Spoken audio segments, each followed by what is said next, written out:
Good evening, everyone. Welcome to the June meeting of the Commission of the Bike or the Bike Walk Commission. I'm Emily Berneman, serving as chair. The time is 6 o'clock on June 2nd, 2025.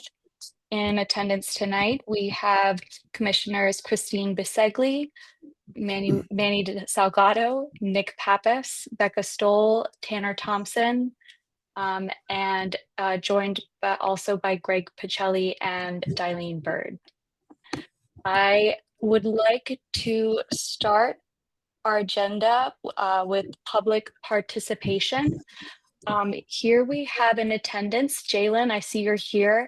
Dylene, if you wouldn't mind giving Jalen the opportunity to speak, he has an upcoming event that I'd like for him to share more about tonight.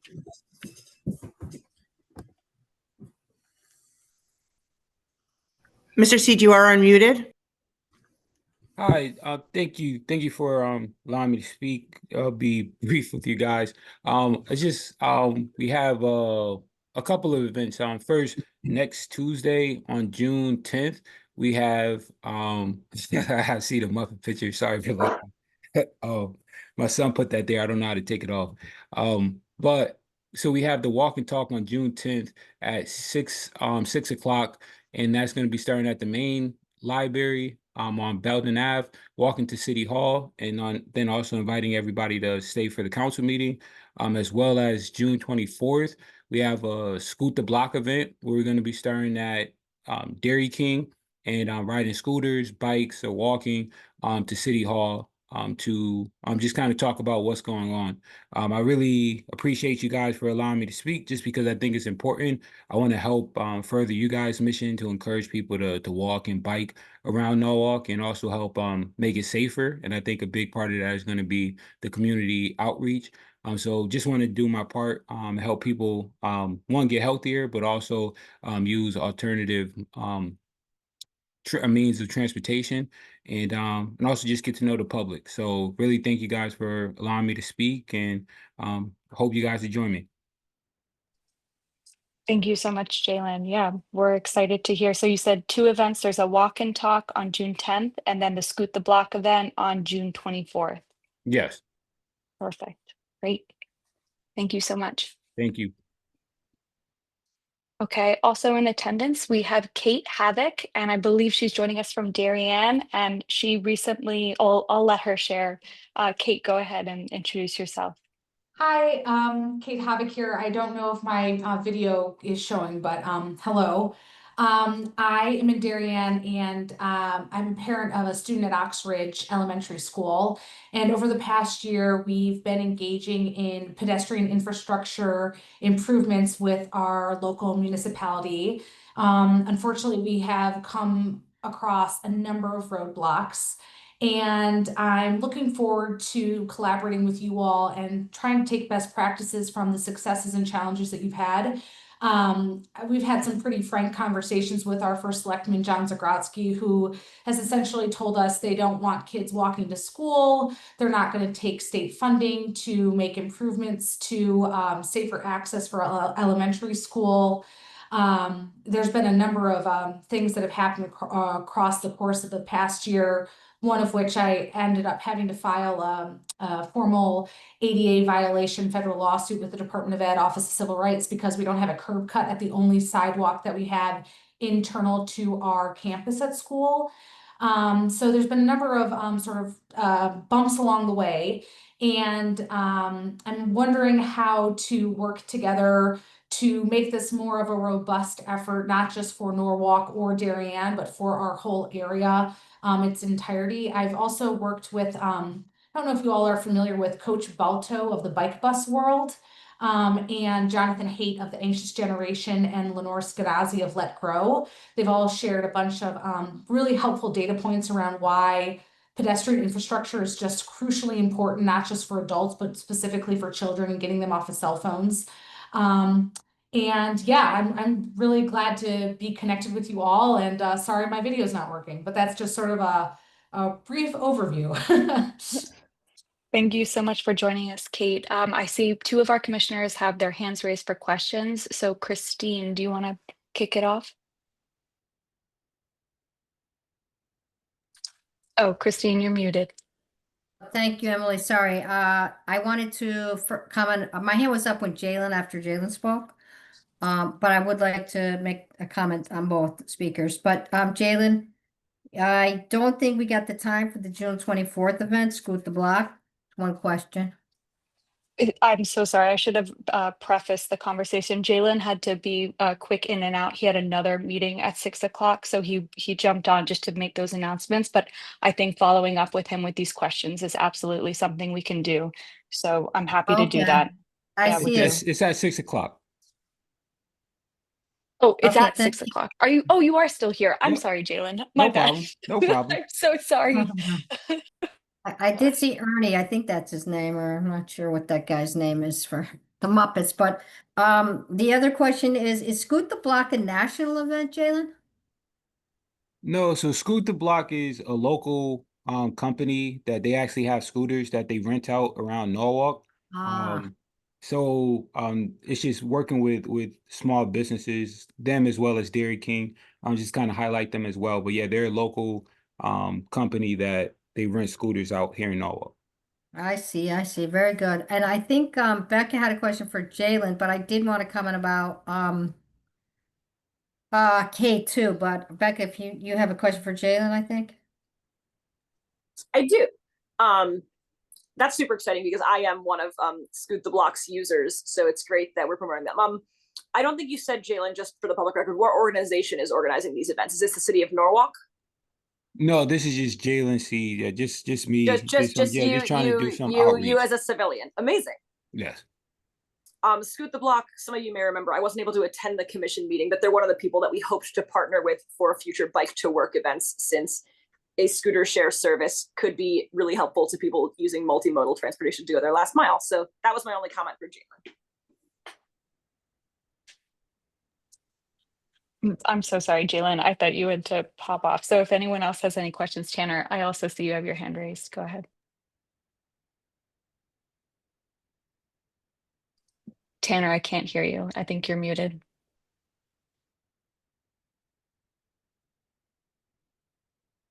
I am most certainly not muted. Am I coming through? Yes. Okay, great. No, I'm good. I just was going to say 6 p.m. on the 24th. Okay, thanks. And one more question, I'm sorry, for Jalen. Go ahead. Jalen, is it RSVP? I'd like to go on the 24th. I can't go on the 10th, but is it RSVP or? Nope, just show up. We'll be there. I'll be there probably around 5:30, 5:45. And just show up, we'll get rolling. And the idea is to bring your own scooter if you have one, and otherwise to hopefully make use of the app. Yes, make use of the app. Scoot the Block is actually, he's gonna be bringing all of his scooters there for that day. Oh, that's great, because I yep. sometimes have trouble finding one to use on times when I do want to use one, but also I have my own scooter. Yep. So it's just a social ride. Yes. Nice. If I may, I'll go ahead then with my question for Kate. I appreciate that you're trying to, despite meeting establishment interests, advocate on behalf of people who want to take means other than a single occupancy vehicle to get to school. So I'm curious, for context, what services Darien does provide if a parent is unable to drop off their child. Are there school buses? Are there accessor rides? I don't really know much about the public bus infrastructure other than the services that run through Darien to get to places like Stamford and Norwalk. Yeah, so that's a great question. So right now our Board of Ed offers busing for every student regardless of the distance from which they live from school. It's a challenge though from a financial perspective because we don't have a bus depot area where we can house our buses. So we have to contract out for buses, which is exorbitantly expensive. And it's a little frustrating, pretty frankly speaking, because if you don't want to take a vehicle to school, you don't really have much choice. We don't have a crosswalk, we don't have a light, we don't have a crossing guard, and we're the only school in Darien that doesn't have these things. And when I've tried to work with our police department asking for support for these things, they tell us that we can't have a crossing guard because we don't have a crosswalk. And we can't have a crosswalk because we don't have a sidewalk. And we can't have a sidewalk because there's no crosswalk. And so it's this circular logic where you just end up on that hamster wheel going in circles. And I bike my kids to school. And my son is in first grade, and he actually now bikes alongside me. And we have 400 feet on Mansfield Avenue, which is a shared road between Connecticut DOT and Darien. And we led a walk, roll, and ride to school day, like in collaboration with the Safe Routes to School for Earth Day on April 22nd this year. And we had asked for our local police department to support us on that ride, and they denied us because they said they didn't want to encourage walking. So Senator Duff joined us, and I asked him if he would ask the Connecticut Department of Transportation if their police would support us. They said yes until Darien called them and told them not to come. So we not only have challenges of not having safe infrastructure in place, but we actually have active resistance in trying to make it impossible for us to walk to school together. We're doing a walk audit actually with the Connecticut DOT Safe Routes to School in September. We're in the middle of a transition from a superintendent, so this is kind of adding a little bit of a complication to our situation. But we're hoping that the walk audit will highlight the gross danger that exists, and that we can then start building safety for our school and then outward. Because my whole goal we've created this sort of initiative in Darien. It's called Safe Streets in Darien, and we're trying to build out sidewalks slowly, block by block. Because people want to walk and they want to walk safely, and people want to bike and they want to bike safely, and the roads just aren't just for cars. Despite what everyone in Darien seems to think. So that's probably a long-winded answer to your question, so sorry. Thank you for the context. It's all very helpful. Thank you so much, Kate, and great question. Becca, Tanner, I see you have your hand raised. Is Yeah, there if a I question can that you sneak a question in here. For Kate. Kate, thank you for attending our meeting and for calling out of the woodwork and finding us. I'm very encouraged by the advocacy that you have started here in Darien. I have in the 7 years that I've been in Fairfield County, I haven't heard much of anything go on like this in Darien. So this is encouraging. I'm curious if, in addition to the resistance and the pushback that you've met, if you've also met other groups, other individuals, other constituencies that share your vision, that have been that you've been working with, or that you have been partnering with in Darien. Yeah, that's a great question. So we have a local bike shop, Danny Cycles, and they're incredibly supportive. Awesome. I found some local police folks that are also supportive, because we have a huge e-bike safety issue with a lot of our middle school students. And then I've had a lot of support from parents. So I volunteer for our Green Team PTO at Ox Ridge, and we have over 100 people who actually want sidewalks for their kids. So we are, from the beginning, right now, this is just a year in, we are incredibly grassroots. We're trying to start large with the volume of people that want this, and trying to engage with our RTM folks. They're also invested in wanting in sidewalks. I've actually met with Congressman Himes, who's written a letter in support of this, and specifically the curb cut to John Zagrodzky. I met with Senator Murphy's folks just a few weeks ago. I met with some ADA compliance groups in Greenwich that have also been super supportive, because this is sort of larger than just safe access. It's also equitable access for everyone, regardless of your age, your ability, or your need. And for me, I think it's really important that we have equitable access for all. And right now we don't. So we're kind of, we're trying, but we're small. We just started a year in, so. Awesome. Well, thank you for sharing all that. I'd love to connect with you more offline. Emily, if you'd be willing to put me and Kate in contact, I'd love to continue the conversation. Yeah, awesome. I can chat. Am I allowed to chat in this group? I don't know if it's like. I think the call doesn't have chat, unfortunately. No. Okay. All right. Yeah, I'll shoot Emily. She has my contact. You can share it along. Perfect. Thank you, Kate. Anyone else attending from the public that has any thing to add or say, or would like to introduce themselves in this portion of our public participation? Oh, I see we have two hands. First, Paul Fox. Eileen, would you mind unmuting Paul?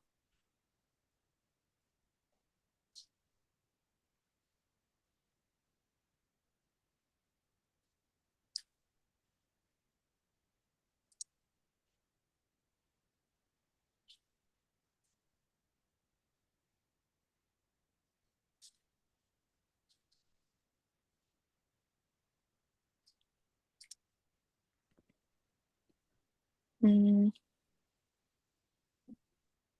Eileen, are you able to unmute Paul Fox?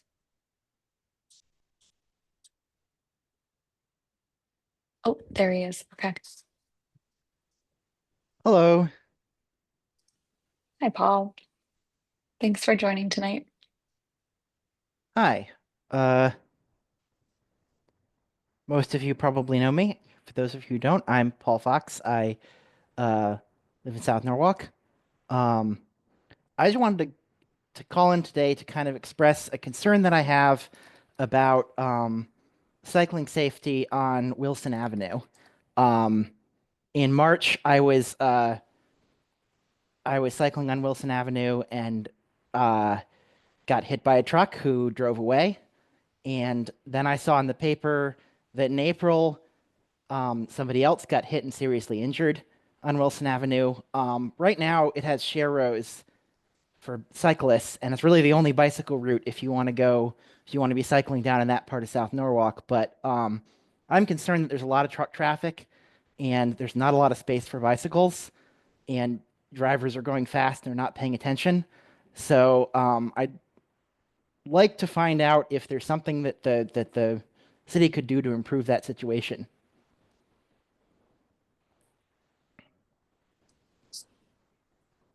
Thank you, Paul. Greg, is there, or are there any commissioners with questions? Or Greg, can I defer to you to kind of answer that question on next steps if we were to have a response there? So my recommendation, Paul, would be first starting off with submitting a customer service request, so that we have a record of it. Are you talking about State Route 136 or are you talking about Wilson Ave, the local portion? Let's see. I'm not sure which part of that is State Route 136. Is that the bit that 'Cause the I one with- was The cycling one on with was the bit- Sharrows is State Route 136. Okay. I've got the map pulled up here. Paul, you've told me it was at this intersection right here before, right? Yeah, it was right south of that intersection. Okay, so I think if that has Sharrows, so I think that is the state route portion, Greg. Yeah, so Paul, if you want to submit the customer service request, I mean, we are looking at that intersection right now. We did get funding to do the roundabout, obviously at the base of the South Norwalk Elementary School. That's going to be opening up later this year. So we are looking at that intersection to incorporate that roundabout and provide a better entryway and better intersection, where South Main, Meadow, and Wilson intersect. But yeah, if you want to just submit that customer service request, Paul, we can, this way we have a record of it. We can take a deeper look at it. Okay, sure. Great. Thank you, Greg. Thank you, Paul. We have one last hand raised here in the participants list. Hazar Sharan. Darlene, if you wouldn't mind unmuting him. Oh, I see, Christine, you have your hand raised. Sorry, really quick. Thank you. Sorry. I just, maybe Tanner, do you know this, that can Paul submit that to the Yukon crash statistic database? That accident? I'm well, glad you're okay, Paul. Yeah, so first of all, echoing that, we're all glad that Paul's okay. Paul, thank you for coming tonight. If I can ask, so the data will automatically go to the crash data repository if it went through the police.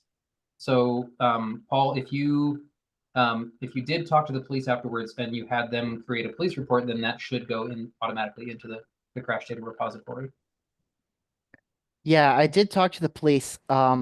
I believe they've created a report, although I never did get a report number. I might want to call them up and find out if they've logged that.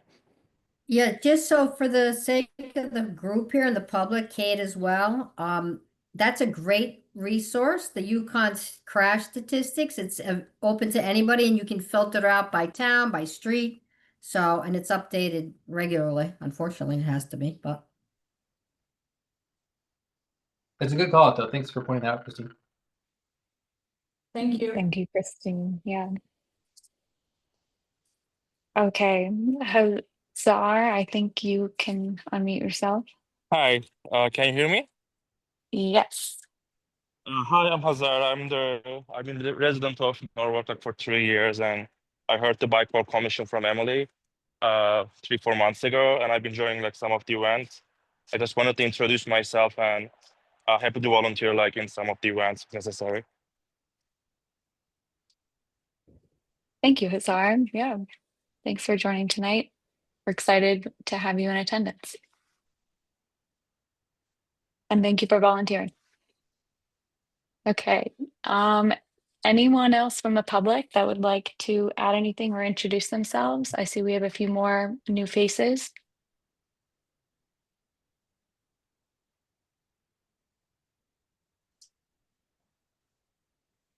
Okay. And with that, I will move on to our next agenda item here, which is the acceptance of the minutes. Can I entertain a motion to approve the minutes? Were commissioners able to review those? I have a question about that. Do we just need to look out for those to get posted, or are they sent to us and I'm just missing them? I believe, Darlene, I think you send them to all the commissioners, is that correct? So they're posted online, the meeting minutes. Prior to So, our I mean- approving of them? Yeah, they're posted a week after the meeting.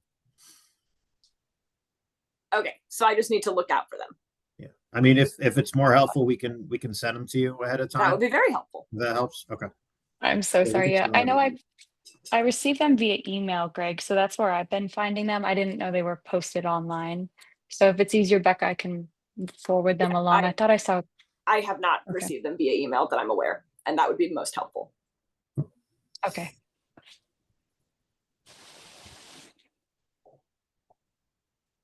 Then with that, can I entertain a motion to approve April's meeting minutes? Were any commissioners able to review those? Oh, Tanner, thank you. I will so move. Can I get a second? Christine, thank you. All in favor? So approved. Thank you. Okay. Old business. Updates on previous action items. May was Bike Month, so we had a few meetings happen and events. The first one that I'd like to have a quick recap on was our Bike to Work Week event. And I don't think Sarah Roy was able to join tonight, but I wanted to also give her a shout out. But I'll let Manny and Becca, if either of you want to talk about the Bike to Work Week /day event briefly. Sure. We tabled outside of South Norwalk Station from around 7 a.m. to 9 a.m. on Friday, May 16th, which was National Bike to Work Day. And we were able to do 2 local partnerships. We provided baked goods from Memo's Colombian Cafe right down the street. We handed out buñuelos and pan de bono and all of my favorite Colombian pastries. And we partnered with Black by Demand Specialty Coffee, which is a coffee shop inside of the South Norwalk train station as a way of highlighting multimodal transportation. And if you showed up on a bike, or if your bike was locked at the South Norwalk station when I went by, you got one of these nifty flyers to use for a free coffee at Black by Demand for the rest of the month of May in order to encourage everyone to support this local Black woman-owned business. So we handed out almost all of our vouchers and engaged with students taking the bus to CGS, regular commuters, people who heard about our event on social media and came by to say hi. And we also had a presence there from CT Rides. And all in all, it was a successful day. Beautiful. Thank you, Becca. Manny, anything else to add? No, I think Becca did a great job of giving a nice synopsis of the day. So thank you, Becca. Perfect. The other event I wanted to quickly recap that I think was this. Oh, go ahead, Christine. No, I saw I your just- hand raised for a second. Yeah, I just Oh, want to praise the people who did that and showed up, and that's amazing. That's an amazing thing you did, an event. I don't know how the turnout was. Hopefully it was good. I don't remember the weather, but I love that coupon and great job. And We supporting gave out those all the businesses. coupons and all the pastries, so I'd say that's a win. Yeah.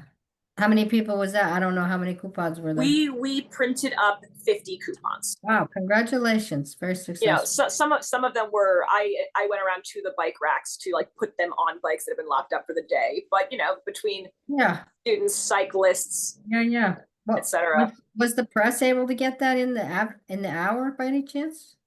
I didn't see any PR representation. Yeah, well, good job. But that is a great idea We- for next time, that maybe we can work on alerting the Hour or Nancy on Norwalk that we're going to be doing something like this so that they can drop by.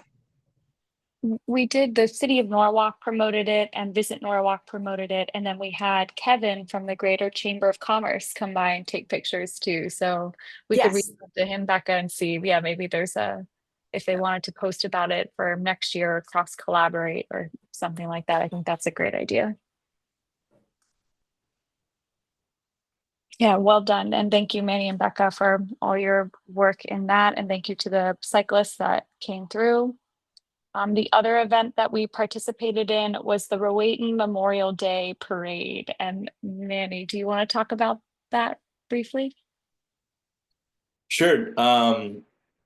We participated on Sunday's Memorial Day Parade. I think it was just a great opportunity for us to say, hey, we're here to the Rowayton community, and that we, we're here to support them as well as a part of the Norwalk Bike Walk Commission. And so thanks to Jim Travers for making that connection. And also just thanks to Emily and Hazar, who was able to volunteer and be part of our team. We were able to represent at the tail end. I think, it'd be great to also try to squeeze in the Norwalk parade as well in the future, look into being a part of that as well. But yeah, I thought it was overall a great event, just basically creating an awareness in a new community that we typically, at least in my time here, we haven't connected with as much. So I thought that was a win. Perfect. Thank you, Manny. And I definitely thank you to Jim Travers as well, who provided the Bike Norwalk flags that we have a few of now to hand out to our commissioners and other avid volunteers and cyclists. I think we could use that in collaboration with the Bike Valet too, as incentive for people to bike. They could get a Bike Norwalk flag. I think we have 16 or 18 of them, so I'm excited to use those. Thank you, Jim. And Greg, I see your hands raised.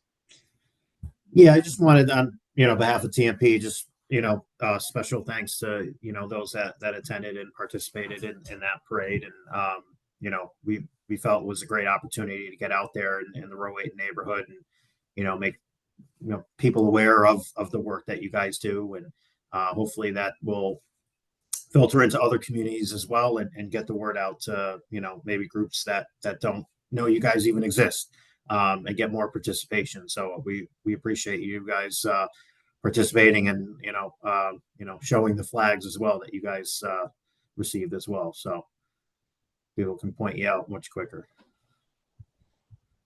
Thank you, Greg. Yeah, and I actually I want to say it was like Lisa something who had posted online, and that's where we found some of the pictures. But it was one of my highlights was definitely talking to people who knew of the Bike Walk Commission and were supporters, and then people who didn't know about it and came in on e-bikes or bicycles, and we met a few people that were avid cyclists and using it every day, and then people who maybe weren't fans of e-bikes. So it was really good to have those conversations, especially with people we haven't really been able to interact with as much. So that was great. Kate, I see you also have your hand raised. Sorry, I don't know if this is the appropriate interjection, but I would love to partner with you guys on this next year and do this in Darien too. This is awesome, and I wouldn't have even thought about this. You guys have great things you do, and I would love to be an active partner. So I don't know, not just for this, but for everything. This is incredible. So I just wanted to put that out there.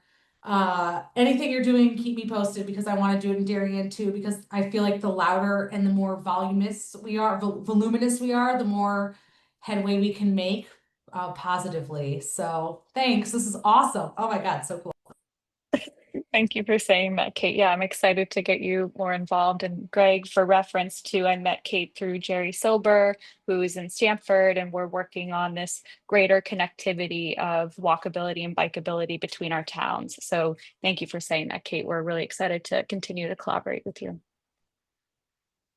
I thought I saw a hand raised, but maybe not. The last update I have here from our quarterly meeting with TMP, I wanted to open it up to Becca or Tanner, if one of you wouldn't mind giving a quick synopsis or summary of our meeting with, it was with Greg and Nell and Jim for our quarterly meeting as part of our strategic plan. Would one of you like to talk about what we covered? I'll speak briefly on this, and then Tanner, you can back me up if I miss anything. Jim gave us a basic update on all of the many projects that TMP is currently juggling. Chief among them, the revitalization of Wall Street, the groundbreaking on the improvements being made to Hospital Hill. Just going through my list here, some new sidewalks around the new Sonos School, sidewalks in West Rock, sidewalks on Soundview, the Haviland parking deck, some improvements to Washington Street, and of course, after I asked some questions about East Norwalk, discussing Cemetery Circle and the Mill Pond apartments, which will be coming online soon. For our part, we asked what the Bike Walk Commission could do to support TMP and assured them that we want to continue to be their advocate, because there are some really great humans there who are doing the work of at least twice the number of great humans. Like, the workload far exceeds the staff. And so anything that we can do as civilians, I think, to advocate for capital funding for TMP, it was made clear to us that that would be extremely helpful, because we want to, people, what I've sort of discovered in my advocacy is that the average civilian does not care who made it happen. They care about the result, right? An example is that I put in a click and request because the pedestrian signal button at East Avenue in Winfield was broken, and that is the only safe place to cross to get to the East Norwalk train station. So people were being forced to jaywalk. So I did a click and request. I got my common council person involved, and Jim said, oh, actually, like, it's a state road and it was going to take so long that I went out there and fixed it myself. And I said, thank you for doing that, you know, but most of us, I don't care who did it. I just want it done because I want to get to the train safely. So I think anything we can do to support TMP, we're happy to do it. Anything that we can do to advocate for a fully staffed and fully empowered TMP that can help us, let's help them help us. Great summary. Thank you, Becca. Tanner, any last things to add? I'm going to. Okay. Great. Then Greg, I will work with you to schedule the next one for our next quarter meeting. But if any commissioners are interested in joining that meeting, please let me know, and I'll make sure to add you into the scheduling of that meeting. Okay, moving on to our next agenda item here, which is new business. So first on the list here is the kids bike swap, and that's Becca. I know you connected with Nora. Yes, Eichner? so Nora Nuchelski Eisner from the Common Council reached out to me and said, quote, my daughter is about to outgrow her bike and I don't really want to go all the way to Brooklyn for the bike swap. So I wondered about organizing a kids bike swap here in Norwalk, would be happy to pitch in on doing so if there's interest. So I said that I would bring this to the Common Council, and my immediate idea was that if we are doing open streets again this year, that's an event that already has high buy-in among the Norwalk Public Schools population and a high attendance of kids.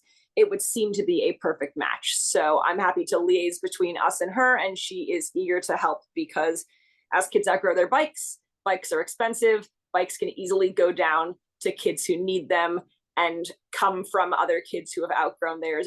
It seems like a super win-win service that we could pretty easily provide here in Norwalk, and perhaps also clue in our friends in Darien about it. Okay, thanks. That's what I was going to ask. Perfect. Thank you, Becca. And I'm curious too, if this is something the police department would be interested in joining too, because I know in the past, Christine, I think you mentioned this, that well, just quickly, my thought was they may have collected bikes that are abandoned or lost, and they may have a supply available. So it could be something that we may want to reach out and partner with them on, or I know there were past community organizations that did this, but Christine, I'll let you speak to this. Yeah, no, I was just gonna say, I love that idea. I think it's a great idea. The Norwalk police have like stolen bikes and stuff, and they used to auction them. And then Northeast Cycles repairs them. The only thing I'm thinking, and I hate to, I'm the last person to bring this up about how that they should need to be, I would think if we have our name attached to it or the city, I guess it's insured if they're not in good working order. And something might happen if a kid's gets a bike and something happens because it's not in working order. That's the only thing I can think of. I'm kind of playing devil's advocate, but I love the idea. I totally hear Great. that. I suppose if we go further with this, I could reach out to other people who run bike swaps to see how they deal with quality control. Since there's clearly, since Nora's made me aware of a very active one in Brooklyn. We could also work with the local bike shops too. I bet that they would offer in-kind support for like chain or grease or bike tire tube maintenance. You know, in like, you know, it's just a good faith effort to get people into their stores too. I know Danny Cycles would definitely do that in Darien for us. Just an idea. Super.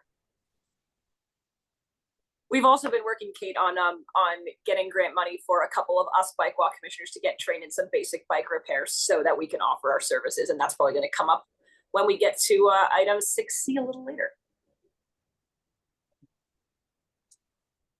Perfect.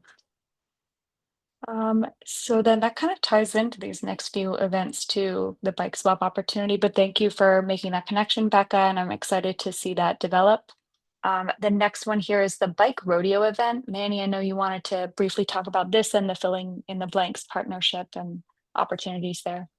So I wanted to present this to the group and even pick Christine's brain a little bit on this as well. So one idea I had was, you know, I'd like to continue the partnership with Filling in the Blanks, and just being tabling at their events every month, and especially during the summertime.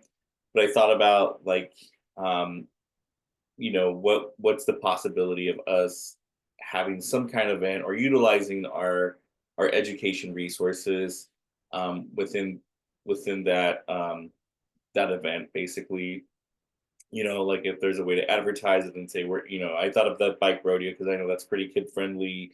And if we, you know, basically had some kind of education event during the time that families are waiting in line to basically, you know, get their meals, and so, or get their food. And so I was curious, you know, just kind of, you know, kind of toying with that idea or looking for a brainstorming. I don't know if this is the right venue, and maybe at our subcommittee we can talk a little bit more about it, but or something, or maybe like a bike rodeo light, you know, like something that is a little more hands-on, welcoming kids to come over to, you know, we can do, you know, just to basically do some bike education and that sort of thing. Manny, if that if your tabling at Fill in the Blanks already has high attendance from young people, it could also be an opportunity for bike swap or bike giveaway or bike repair. Oh yeah. It feels like there's a lot of potential tie-in there, because it feels like we have a shared goal, right? Which is to reach families in Norwalk, to reach young people in Norwalk, get them feeling safe on bicycles, and get them access to a way to get around without a car and without their parents. Right, totally. And so yeah, I just wanted to throw it out there and see, you know, I haven't talked to Fill in the Blanks, but I can reach out to Paola and just kind of put it out there, you know, as a feeler as well. Christine, any feedback, thoughts, concerns? Yeah, so it's a wonderful organization. Would you mind giving and Emily, it's your meeting, but a lot of people here don't know what Fill in the Blanks is and the good work you're doing there. And I know the location, I think it has to be kept private, but I'm just wondering about the infrastructure there, if there's a parking lot that's safe where kids could ride around. So that was it. So it happens, I forget the name of the church. It happens at the Catholic church that's off of Flax Hill. I don't remember what it's called off the top of my head. And they do food distribution. So every month they rotate within a couple of the local cities, but Norwalk's, I believe, the third Saturday of the month. And so, from like 6:30 or 7 a.m. till about 8:30 a.m., they pass out food. And so a lot of times nonprofits use that time to kind of also provide tabling at those events. So there's other nonprofits that do tabling as well to connect with the community. And I mean, the parking lot feels pretty busy when I've gone there because people are going in and out. But I imagine the campus seems pretty like it's a building and it's in a gym, but maybe there's like a little courtyard or something.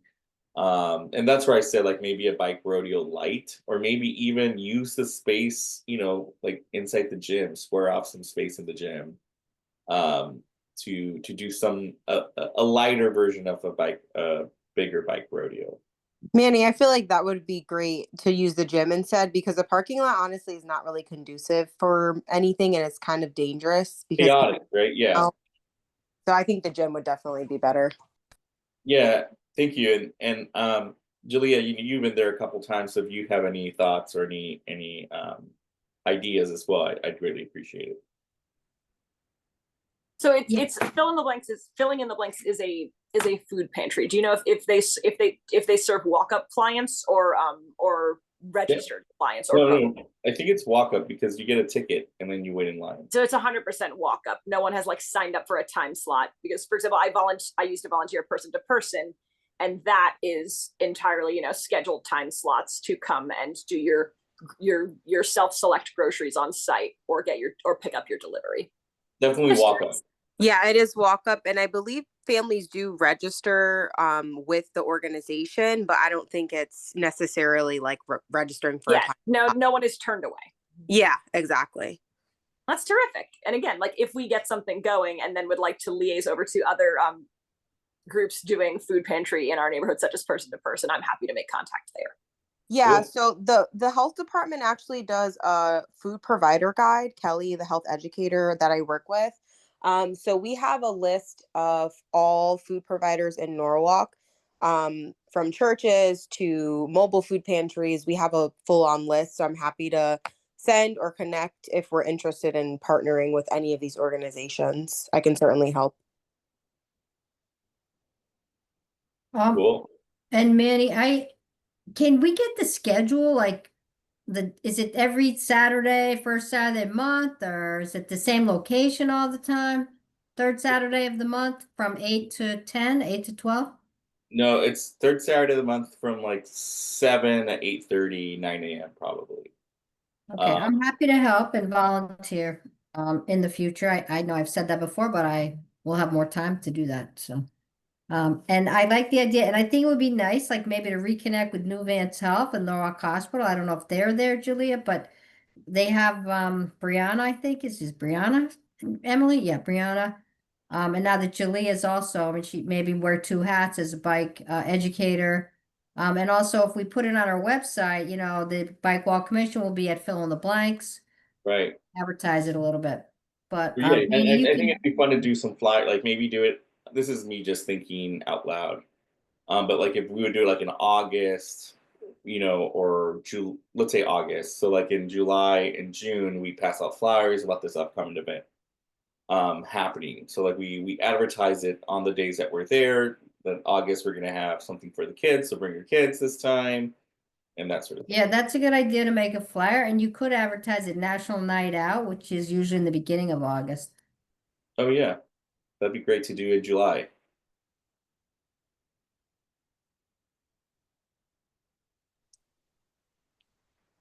But that's all. That's what I want to present. This is all great stuff. Thank you, Manny.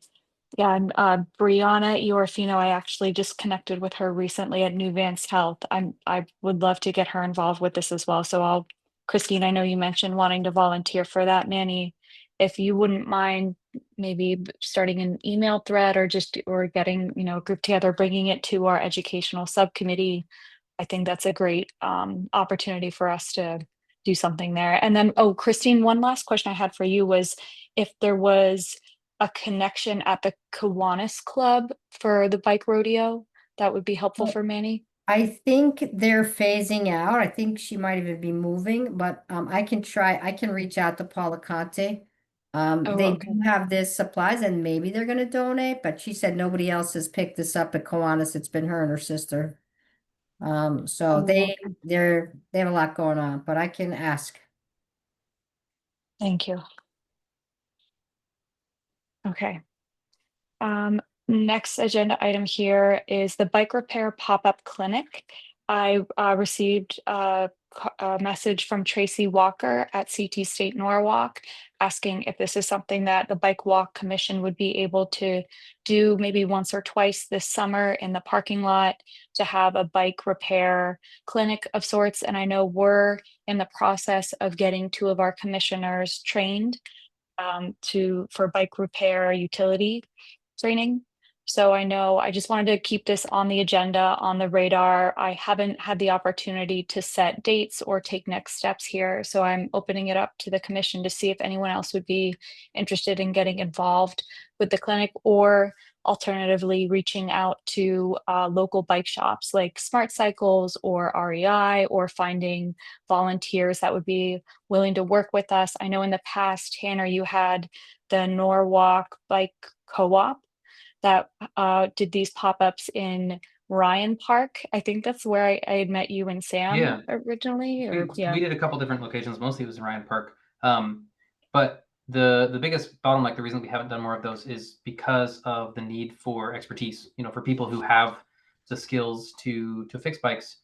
I don't really even have enough skills to run it on my own, which is why after Sam left, we didn't do very many. But I'm curious to know if you have any more information about what this woman, Tracy Walker, I think it, and like if they're offering any like resources, if they have expertise, if they're training people, etc. Not to my knowledge, they're looking to us to provide that. They're providing the location, and it's something they want to offer to their students. So they're looking for help from the city, and I know, like I mentioned before, and it's further down on our agenda for that expertise to get some commissioners trained in becoming bike kind of repair semi-professionalists. But to your point, it may be an opportunity to partner with a local a bike shop that would be willing to donate either time or a person to assist us with this effort. Becca, go ahead. I know we've spent our budget for this year, but also in a future year, like, could we pay a local bike shop to do it potentially? That's true too. Yeah, if it's something where it's just directly between the bike shop and the university, that could work as well. Cool.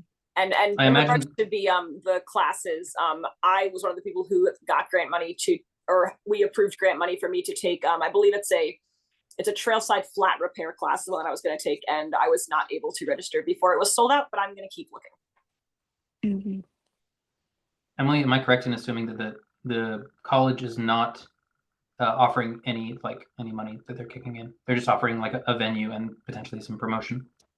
Right, the opportunity for us to promote our commission, to offer this free pop-up to students with bicycles, encouraging cyclists to bike to school or walk and things like that. Yeah, I don't think this is a paid opportunity for us. Okay. But it is Tracy and John, and it's the Wellness at Norwalk Committee. They were originally the ones connecting with us about the bike safety seminars that we did earlier this year at the university. So they're hoping to continue that relationship with us. Oh, Christine, go ahead. And I know we talked about REI. REI said they would run clinics. So I think you know that. Yes, you told me that REI runs bike repair clinics at REI for a fee. Yeah, I mean, but they would, Yes. if we paid them, I'm willing to have a partnership, I'm sure. Oh, like do a private class for us to get trained? Yeah. That would be more convenient for me than trying to fit into one of theirs personally. But I'm actually looking at a schedule right now to see when I could go. REI also in the past has indicated varying levels of openness to donating some time from one of their employees to come to an event. I don't think it's ever materialized, but I've chatted before. And Emily, I've connected you with my contact there, right? I think so. And Okay. that, and I had previous work with the Norwalk River Valley Trail. So, and it's funny now because I'm having deja vu of finding a bike repair person for Earth Day last year because we had a volunteer who last minute wasn't going to be able to join. So I think I even reached out to like Danny Cycles and Darien, but I feel like I've touched on all the bike shops. But Have you yeah, if we connected can. with Pacific Cycling and Try? They offer road repair. I mean, it's primarily for tricycling, you know, like tubes and that kind of stuff, but they offer like sessions on the weekends periodically. They might be a good resource. And I don't know, this you may have already, you all may already know about this, but there are micro grants with Connecticut DOT that are like 5,000 and under. And I don't know if Norwalk is certified as like a green sustainability municipality. Darien randomly is. I don't even know how, and we're losing it this year. But there's these there's opportunities where if you raise a certain amount of money, it's 100% matched funds from this like green sustainability in Connecticut. I can share the information if you need it, but it might be a good opportunity if you can raise some funding locally, like crowd wise, and then it's just matched. I don't know if you know about that or not, but Thank you, Kate. Yeah, I know we recently won a micro grant last year, and so we do have some funding specifically for helmets and locks and other items. And I think we're going to look at that at the end of our agenda here. But really quickly, you said Pacific Cycling. Where is that located? yeah, they're in Stamford. They're on High Ridge Road. They're like right off of I think it's 37, Pacific Cycling and Try. It's a woman-owned business. They're actually incredible. They have a really great bike shop in their basement, like their lower level. I mean, like really, really good bike maintenance stuff. So, and I don't know if you know VeloFix. I've used them personally. I do triathlons. I do Ironman, and they stopped servicing in Darien, but I know they still service in Connecticut. And they offer. I actually know the guy who's based in Vancouver who does support internationally and nationally. And so if you want that connection too, I can see if they would be able to offer something. They were going to come and help us for our walk, bike, and roll event in October, but they had a scheduling conflict, but they were going to do it in kind for us. Beautiful. Yeah, perfect. I'll definitely follow up with you on those. Thank you for Yeah. sharing. Yeah, sure.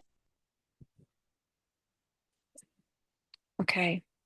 Our next agenda item here is upcoming events in June, and I apologize, Manny. I think I might have missed the date for the filling in the blanks event happening. I thought it was the first Saturday of every month. You said it's the third Saturday. Okay, so that is incorrect in our agenda here, and it's not Saturday, June 7th. It'll be Saturday, June 20th. Is that right? Oh, no, 21st, excuse me. Is that correct? I believe so, but I'm double checking the website. That sounds pretty late, so let me just double check. Okay, yeah, because I know I had it in the folder here.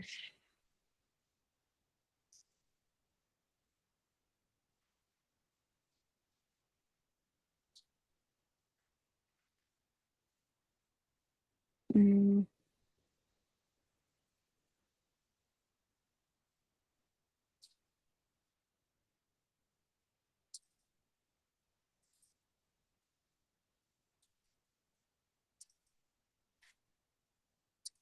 I don't know what happened to my copy of it, but I'll follow up with the correct date on that. And then to your point, Christine, we can start to cross promote those events through our social channels as well. Next upcoming event, Pride in the Park. And then Manny, whenever you find the correct date, let me know. But for now, we'll tentatively say June 21st. Pride in the Park is Saturday, June 14th. And Becca, I don't know, do you have an update on our involvement with that as the commission? I heard back from the executive director of the CT Pride Center, who said, I'm pretty sure we'd love to have you at Pride. Can you tell us more about what you need? She asked to confirm whether or not we charge a fee, and I assured her it's free of charge. And then I emailed her again today to see if they wanted to move forward so that I could provide you with an update, and unfortunately did not hear back yet. but it sounds like they are certainly interested. I'm just trying to get confirmations that we can start recruiting valets. Perfect. And then Tanner, oh, go ahead. 6/14 is the date for fill in the blanks as well. Oh, June 14th is the date for filling in Yeah. the blanks as well. Okay, good to know. Nice full day. And then, I oh, can Tanner, Oh, Oh, go go ahead. ahead. Sorry. No, I didn't raise my No. hand. you go ahead, Christine. I just, so Mandy, it's not the third Saturday of the month, or it is the third, but No, not I June? think It's I the was second. wrong. It's the second, probably. Okay, thank you. And then, I can volunteer for Pride in the Park for, some of that. Great. I believe it runs from 2 p.m. to 8 p.m. So once they confirm, we will start on recruiting. And since I'm not one of the keepers of the racks, so we'll need to get all our ducks in a row to get our stuff over there, which I don't know about, but I'm happy to facilitate. I can help with that. Thank you, Manny. Okay, so I have Christine, Manny, and Becca volunteering. Tanner, I know last meeting you were interested in also helping, but now you will be out Yeah. of town. Well, So- yes, I can no longer help on that day, but I have arranged for some additional woman power. I think all of you know Christina Randall, friend of the commission.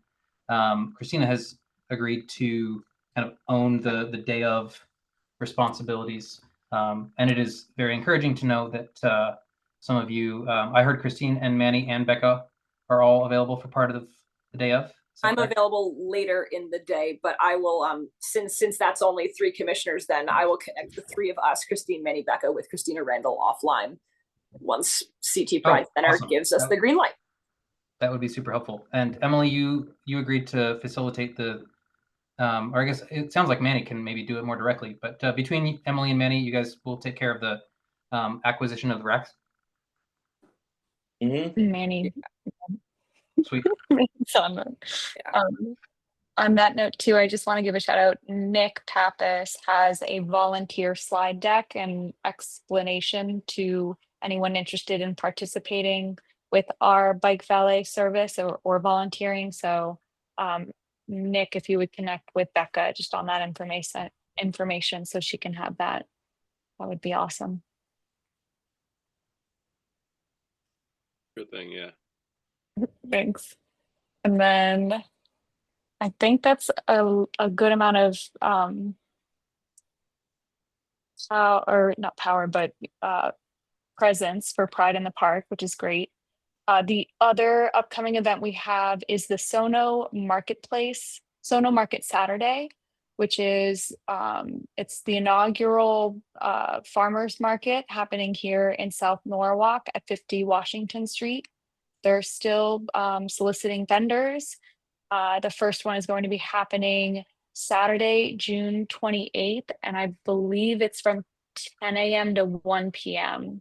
So I also wanted to put that on our radar. I connected with Alex Cross, Sabrina Godeski, and Anna Braut about doing a bike valet service for these events to encourage people to walk and bike.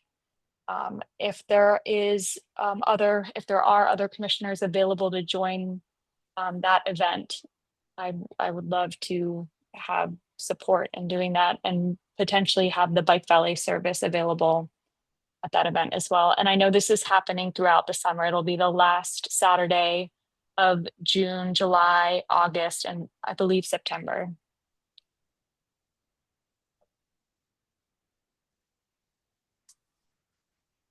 Where would the market be? So as of right now, the marketplace will be on the lawn in front of the Sono 50 building, which is across from the post office, the South Norwalk post office near the South Norwalk Library. And if they get enough vendors, which is still to be determined, my understanding is there's an opportunity to close down the street, which would make it a semi-open street event, which would also be very cool.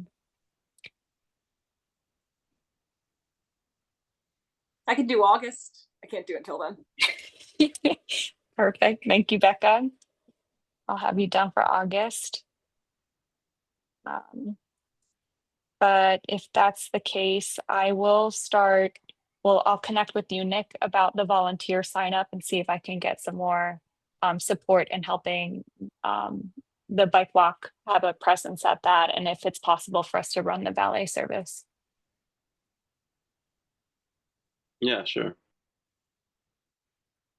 Perfect. Okay, Christine, go ahead.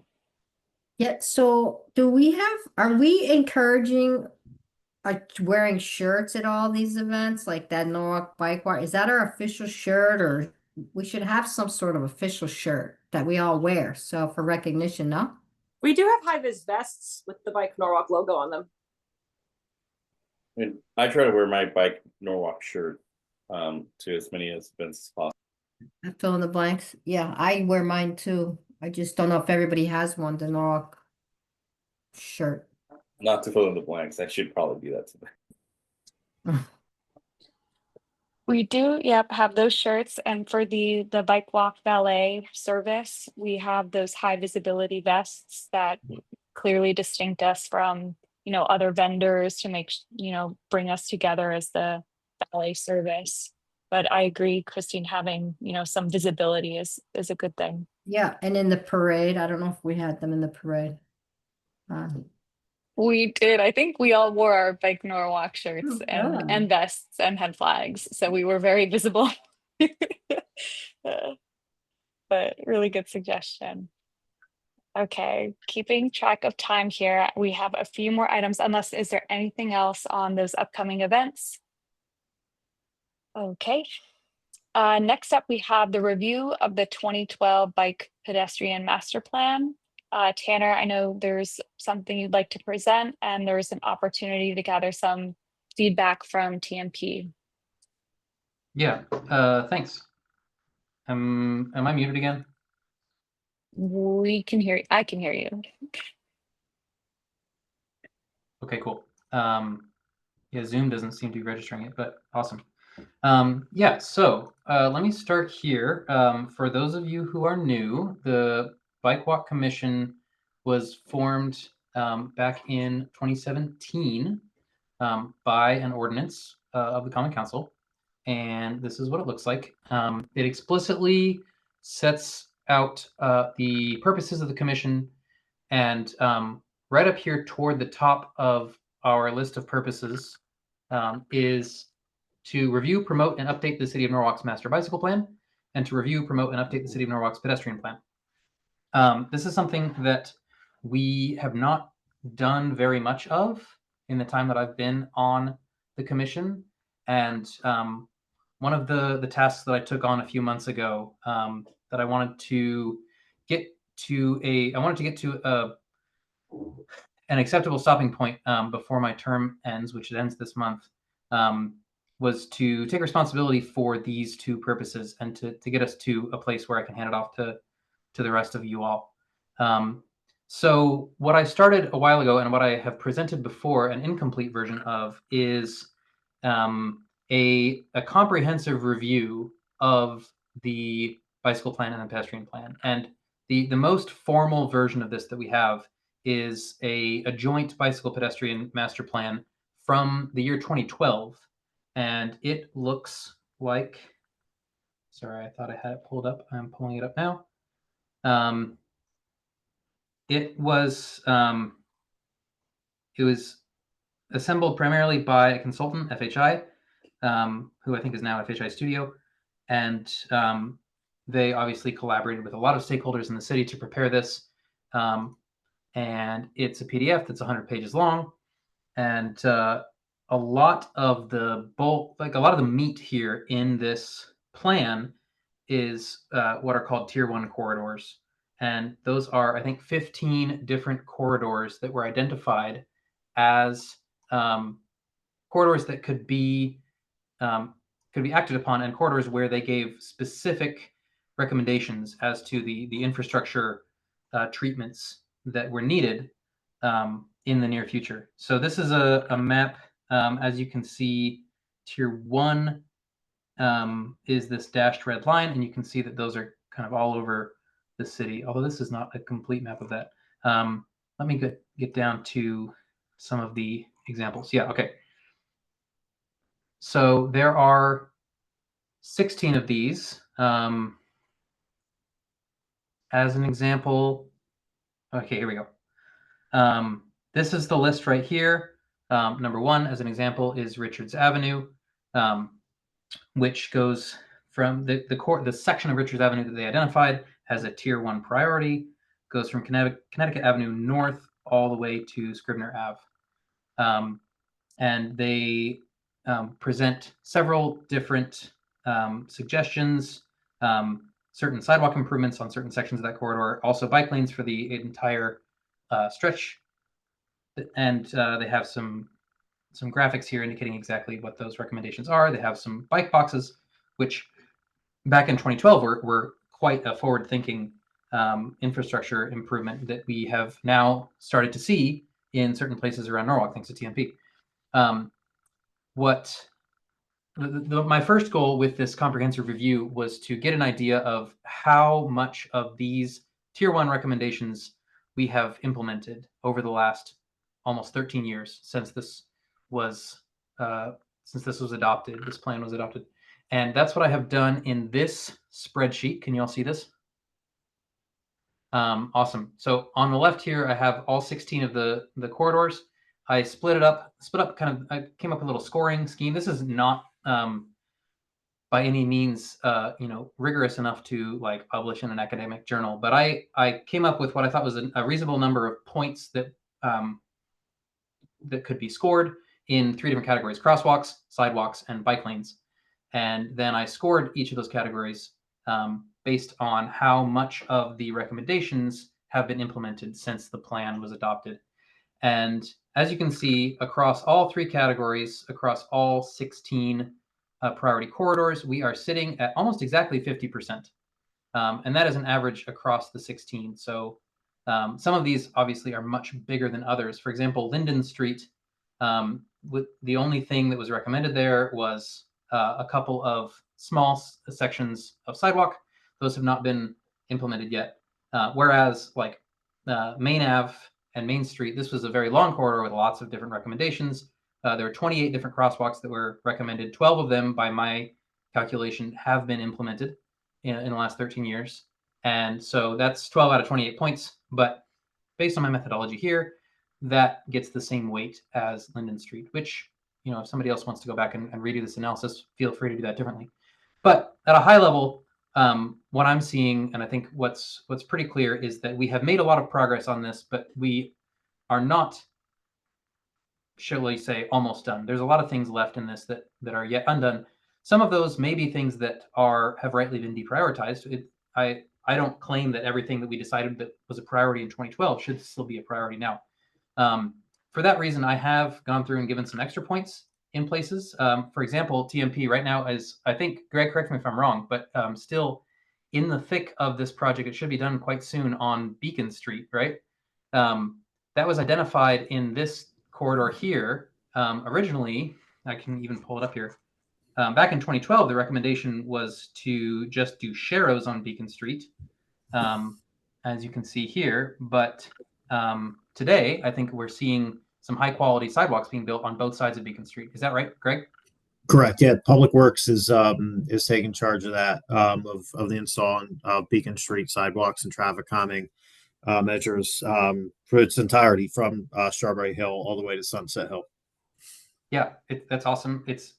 My point here is that that's going way above and beyond the recommendations that were in the 2012 plan.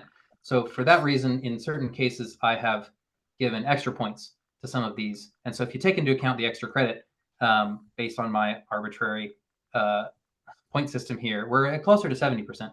I also want you all to know we got lots of extra credit for West Rocks because there is a sidewalk project, or there's a project in flight right now that would add sidewalks to the large majority, if not the entirety, of West Rocks.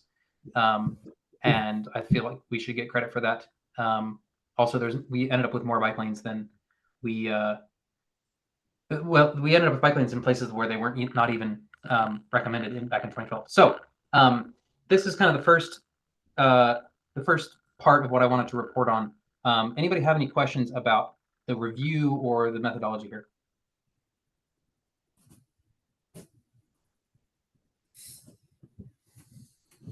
Christine, go ahead. I think so.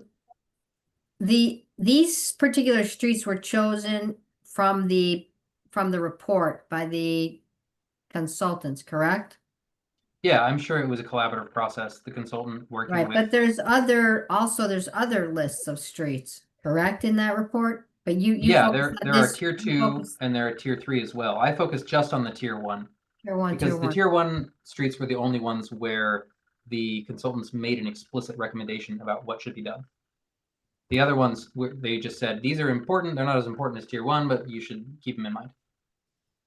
Okay, I'm curious to see where you're going with this. What the next All step right. is. Any other questions though about the analysis, about the review? All right. So I had grand plans to make this into like a slide deck. I do not have a slide deck, but I do have a couple of points, recommendations that I think the Bike Walk Commission should make. And I, in a few minutes here, I would like to move to like adopt a resolution or to just kind of resolve together as the Bike Walk Commission that we should take a next step here. But I'll get to that in a sec. So with 50% of this plan done, I think that there is enough left in the plan that it can still be potentially quite useful to the city. There's a lot of things that are left undone in the plan that would be valuable to walking and biking in Norwalk. And so there's an argument to be made that we don't need to do anything, that we can keep using this plan. I know that TMP uses this plan for a few different things. One is to help with prioritization, and another one is to cite when it comes to grant applications, right? If you're applying for a grant and you can show that this is that whatever you're working on has been in the plan for 10 years, that is, correct me if I'm wrong, Greg, but that's a useful thing that you can put into a grant application to show that whatever initiative you're working on is part of a larger plan, a larger vision, right? Yeah, if there's backing for it, especially if there was public support, for it, and take into account too the priorities of how these roads were divvied out was based on a certain criteria. So, like for instance, priority 1 corridors were based on multiple ped crashes, bike crashes, no sidewalk on either side of the road, within a quarter mile of a school or transit center. So that's how these roadways were selected and placed on the priority level. And then like the tier 2 corridors were based upon the community generators such as retail, office, schools, government, etc., as well as public support as well. And then tier 3 was based more on the serve more residential development in the more suburban portion of the city. So that's how this bike ped plan was developed, and the priorities of each road were kind of divvied out. Great, thanks for adding that context. That's actually a good segue into my next point, which is, so the first question I was trying to answer is how much of the plan has been completed. But I think the more important question to answer next is how much of what we need in 2025, or what we need, in the future, maybe in the next 5 to 10 years, how much of what we need in that time frame do we get from the 2012 plan? And there's kind of 3 high level reasons why I think that the 2012 plan does not address what we need going forward. The first one is, to speak to what Greg just said, the selection criteria. The selection criteria that were used back in 2012, I think are reasonable criteria, but the underlying inputs, the traffic volumes, the population distribution, the crash counts, the different destinations that people are going to, development has occurred. A lot of development has occurred since 2012, both in terms of housing and in terms of destinations. For example, we're getting a big Wegmans that's getting built on Connecticut Ave. So all of those inputs to the selection criteria, even if you keep the selection criteria constant, the underlying data have changed quite a bit in the last 13 years. So that's one reason that I think that the 2012 study may be of less and less use as time goes on. The second one is that as I was reviewing, especially the bicycle portion of the 2012 plan, most of the recommendations that were made for bicycle transportation involved sharrows. And since 2012, a lot of research has come out showing the limitations of using Sharrows. And I think that that has even been formally adopted in the Complete Streets Design Guide, or at least in the draft that's been released, where most of the infrastructure that we talk about, the bicycle facilities that are discussed in the Complete Streets Design Guide, are more than Sharrows, which reflects kind of this consensus, both in the academic realm and in the municipal realm, that if we're going to build bicycle networks that work for all ages and abilities, that we need to move past Sharrows. If you look at this this spreadsheet, I've only populated the bike column here in places where the plan recommended bike lanes. If they didn't recommend bike lanes, I didn't even score them for that reason. So that's reason number 2 that I think that the 2020-12 plan doesn't really provide what we need going forward for a master plan, especially in the biking realm. And then the third one is also about the biking realm, and that is that in the design guide, the draft of the Complete Streets Design Guide that has been released, actually have it pulled up right here. There's a long section, I want to say it's like 80 pages long, about all the different bicycle facilities that could be used around town. But when you go to the street typologies section of the Complete Streets Design Guide, which really gives the recommendations about what priorities, how we should prioritize among these lots of different competing priorities. In every case but one, in each street typology, the priority of bicycle transportation has an asterisk next to it, which says that bicycles should receive this given priority. In this case, it's high priority, where facilities have been identified in a plan, study, or needs analysis. And this is true for every street topology except for neighborhood street, which I think is right here, neighborhood connector. So in this case, the design guide, this is, of course, still the draft. But if we take the draft at its word, it says the bicycles should receive moderate priority, and it doesn't have a little asterisk there. That I don't even know, that may be a typo, because in every other case, the priority of bicycles is predicated seemingly entirely on whether a given road has been included in some sort of plan. So my interpretation of that is that without a comprehensive and modern and up-to-date bicycle plan, that the current Complete Streets Design Guide, or the one that we have a draft of, will not prioritize bicycle transportation anywhere except for what's in the plan. And the 2020-12 plan is relatively limited in this. And so I would, because of those 3 reasons, number 1, the selection criteria, the fact that the city looks a lot different than it did 12 years ago, 13 years ago. Number 2, specifically because of our better understanding of Sharrows. And number 3, because of the language in the Complete Streets Design Guide. I would recommend to the commission and to TMP that we work toward as quickly as we have the resources to do so, toward a brand new fresh start pedestrian and bicycle master plan. I think especially the bicycle master plan. I want to recognize the good work that TMP has done over the last couple of years on the pedestrian infrastructure side, starting with their sidewalk audit. And Greg, I think you have presented the results of that audit before in our meetings. There's a citywide map of exactly where we have sidewalks, and I know that TMP has been using that as well as crash data and other things to prioritize infrastructure improvements. Obviously, I don't have access to the exact numbers that they're using there. They haven't published any of that, but I have gotten the impression that they've mostly been focusing that data on sidewalk infrastructure. And given the language in the Complete Streets Design Guide, the pedestrian priority is not predicated on having a plan, but the bicycle priority is predicated on having a plan. So for that reason, I would strongly encourage us to work toward a bicycle master plan. I think that would be top priority. And then maybe second priority would also be to have a pedestrian master plan. So that's basically all the report that I have. I would love to hear from Greg about how TMP has been thinking about this internally. Go ahead. So I can just say from a neighborhood connector perspective, if you look at the typology map, we have included bike lanes on neighborhood connectors. I mean, Richards Avenue, for instance, is a neighborhood connector. Philo Street is a neighborhood connector. So I wouldn't say that we don't prioritize dedicated bike facilities on neighborhood connectors. Even if the design guide, puts it at more of a moderate level, doesn't mean that we don't look to incorporate them on neighborhood connector roadways. Okay, but Because you're we saying that the fact that there's no asterisk here is on purpose.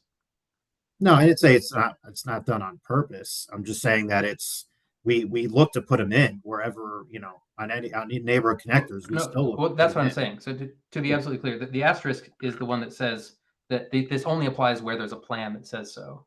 But neighborhood connector is the one street typology that doesn't have that, which would imply that there's a moderate level of priority regardless of the presence of a plan. And it sounds like that's what you're saying. Yeah, just we look to we've incorporated them before, even if it's not within the plan.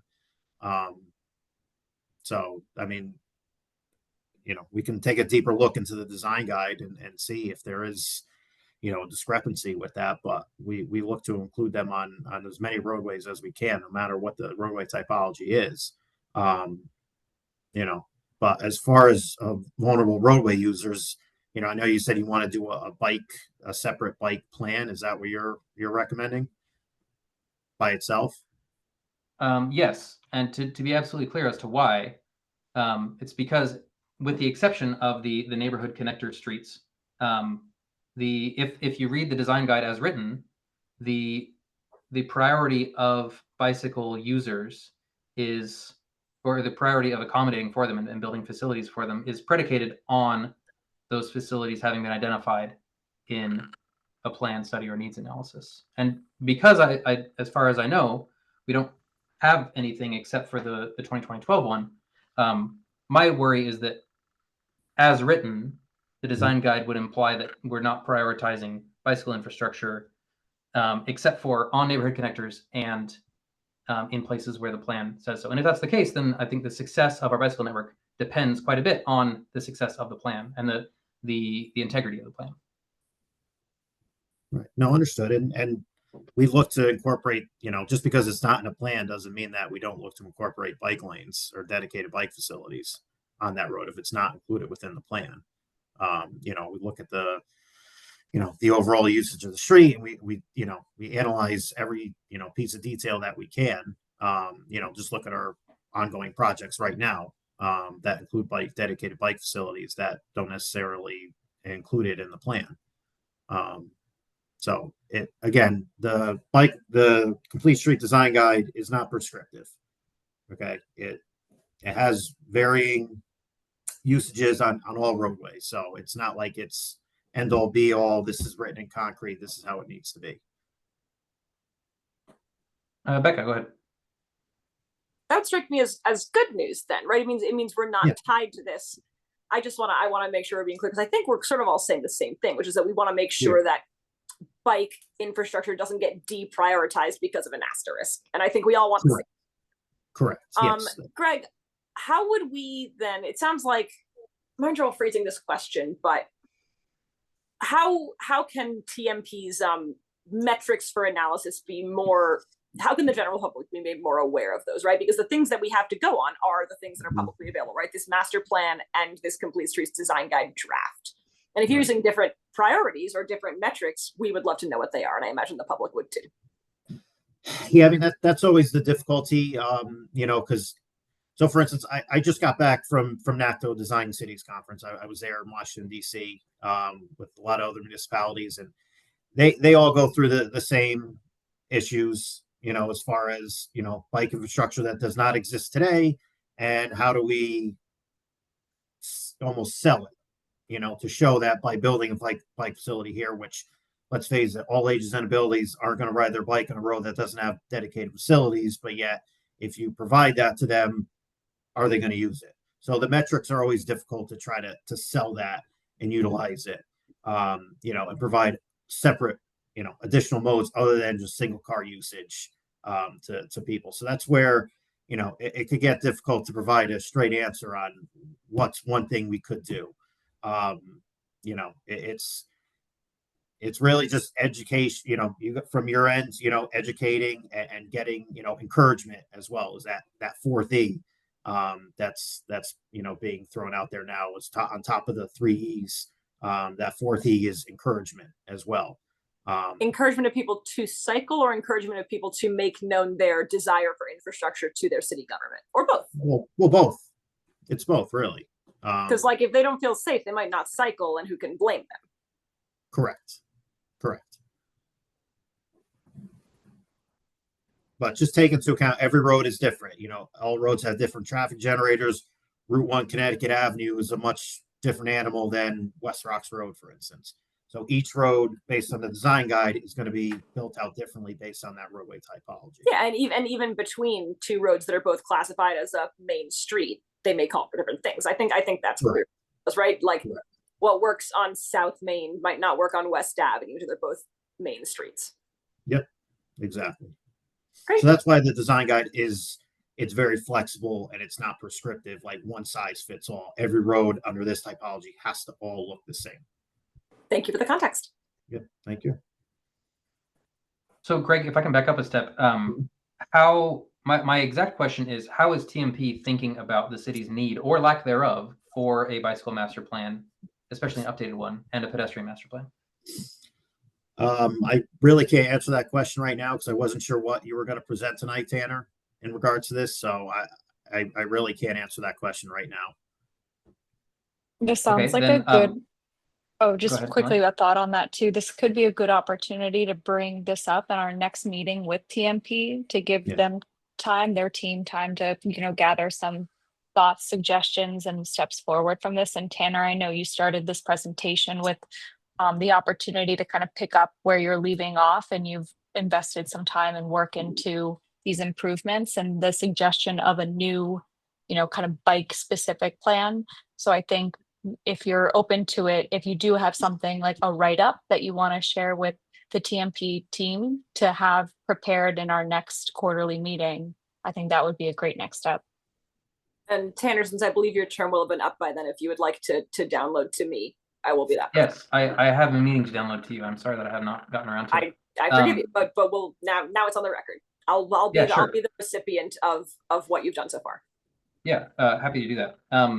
I would love to just kind of take the temperature of all the commissioners and understand where people's heads are at in terms of fulfilling this responsibility of ours. I'll bring up the ordinance again. As it relates to these plans, we have 3 responsibilities: to review, to promote, and to update. And like I said, I've taken a first pass at reviewing what we have of both. Promotion, I think I'm kind of doing in this moment, kind of bringing awareness to the fact that we have these plans and also to their limitations. And then we also have a responsibility to update them. And so that's the other thing that I'm trying to move us toward, is how do we update these plans since we have a responsibility to? I guess potentially another answer is that it is no longer useful for the commission to have that responsibility. I would like to think that it is useful and that we should stick to that unless we have a particular reason to think that it shouldn't be the commission's job to update these plans. But for now, that is our responsibility. Go ahead, Becca. I do have feelings about that, actually, because I think that, going back to the description, we exist primarily, and of course this is the Bike Walk Advisory Commission support. So I think of us as being a group that is for advocacy, right, and for public knowledge, etc. I do not in any way purport to be someone who would have any sort of expertise or knowledge to, go out and, I could collect data, but I don't know how to analyze. I don't know the terms. Like this is not a field in which I have formal training. And that feels like what update leans towards. I wouldn't think myself qualified to update a master plan, and perhaps other commissioners feel differently about it. But as a civilian volunteer with a day job that is not this doesn't feel within our purview. That's a fair point. I think historically what the commission has brought to the table here is not professional experience with transportation planning, but an intimate familiarity with the city's infrastructure because of the fact that you're a daily user, civilian right? users thereof. Yeah, and to generalize that a little bit, that kind of the commission exists to represent all the other people in the city who also are users or who desire to be users. and can't for whatever reason. And I think we bring that familiarity as daily users, as part of daily lives, in a way that most, if not all, employees at City Hall don't. So maybe update is the wrong word here, but I think that there is still a valuable role that we can play in this. Go ahead, Manny.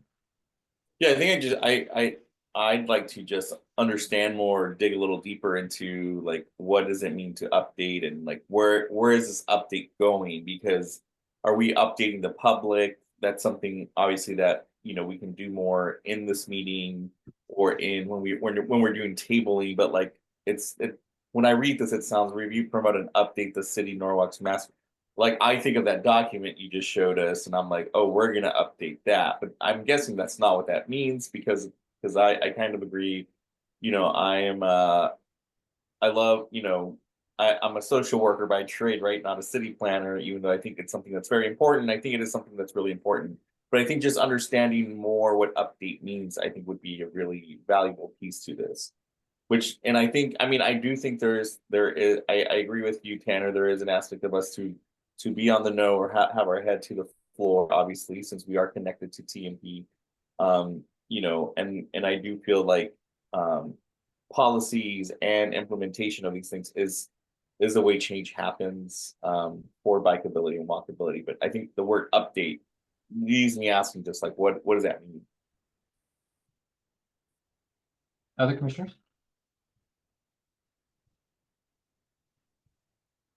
Christine. Well, thank you for doing this. And I think you had asked me maybe last year to do the tier 2.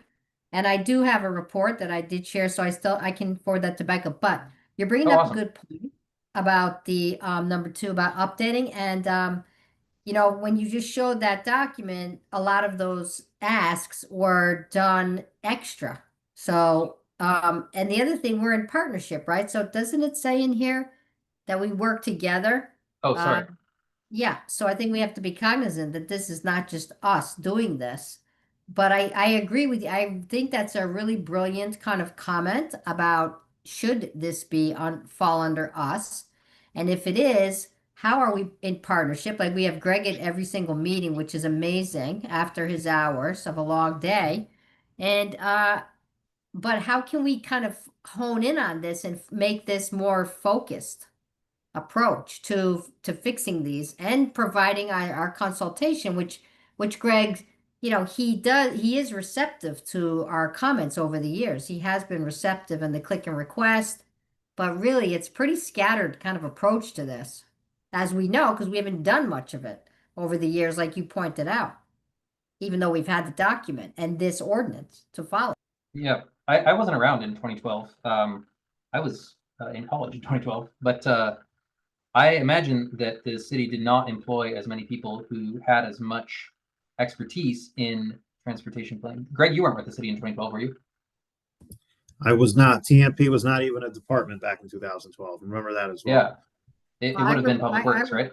None of us with TMP right now. Well, actually, only Fred, our signal engineer, was the only one that was with DPW at the time. But yeah, everything, which I believe this document was really driven by planning and zoning, I believe, at the time.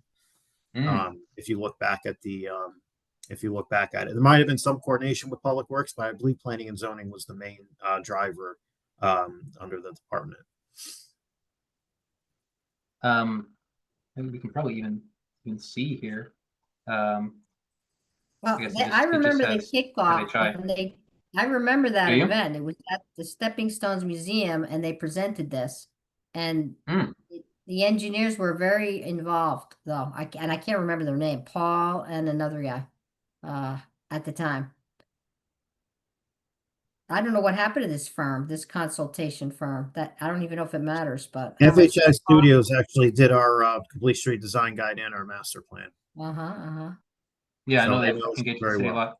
Well, anyway, so I think the point, though, that I'm trying to make is that this plan was adopted in 2012, and then the ordinance that tasks the commission with updating the plan was adopted in 2017. And even at that point, my guess is that there was not as much expertise within the city on transportation planning for walking and biking. And there probably is more now, in large part due to the organization of TMP and the people that have been hired into it.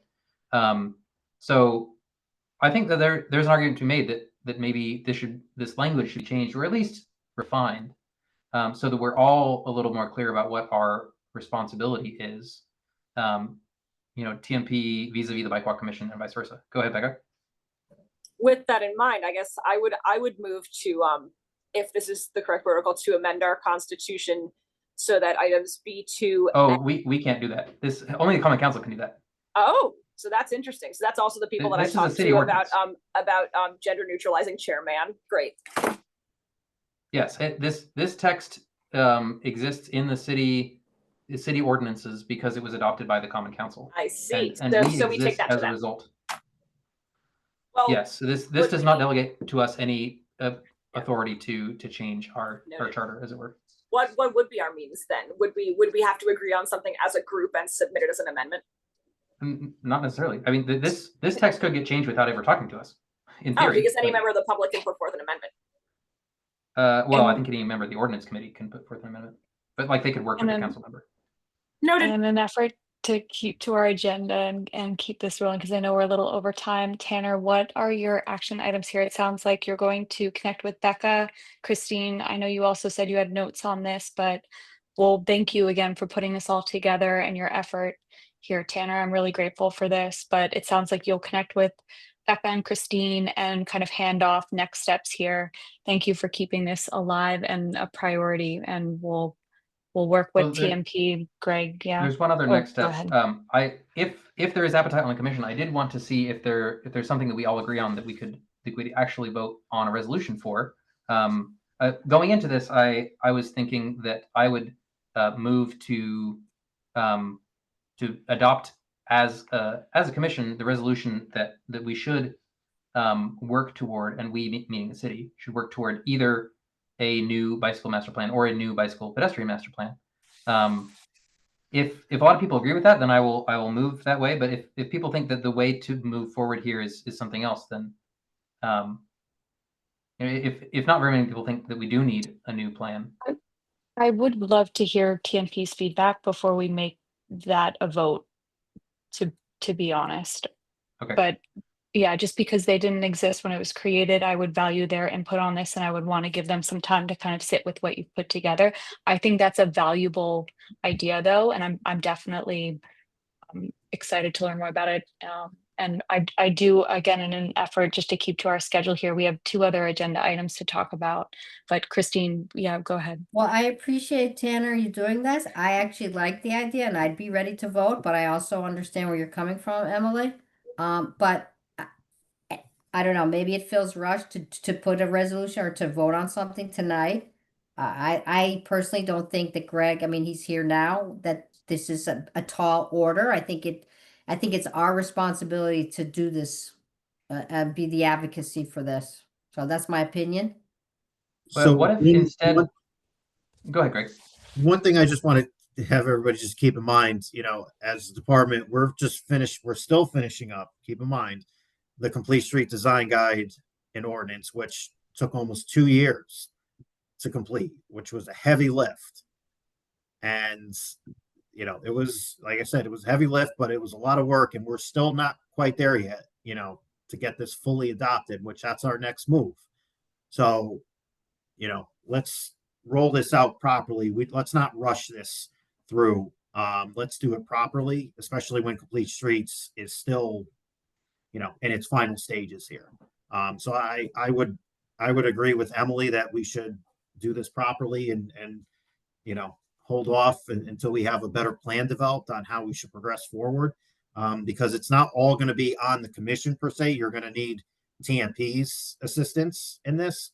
And right now we just don't have the capacity because it's construction season and we have a lot of ongoing projects right now. We just don't have the time and resources to take this on right now.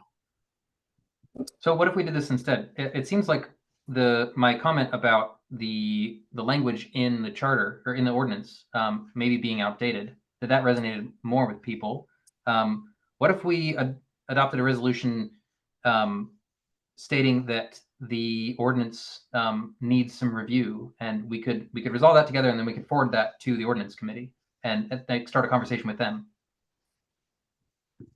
In an effort to just keep to our agenda here, Tanner, I would love if you could follow up with Becca on this project with specific to the bike master plan. If you're open to this, you know, kind of giving her the download, and then Becca, in our next meeting, I'll make this an agenda item so that we can have just a little more, you know, thought put into our next steps there, whether we're going to vote on something to get it started or just have a conversation with TMP, but that way we can invest a little more time into that. Yeah, I am moving on from the topic, to be clear, of the master plan. I'm not trying to make a resolution about the plan. What I am trying to do in my last meeting as a commissioner is to get something done. And I've heard the feedback from the different members just today about the ordinance, and I think that a good next step for the commission, in order for the commission to continue to do good work and to do work that is aligned with the rest of the city, is to start a conversation with the Common Council about what our role is, specifically around this, but also potentially other things. I think that sounds like a good idea. I agree. Awesome. Then I will make a motion.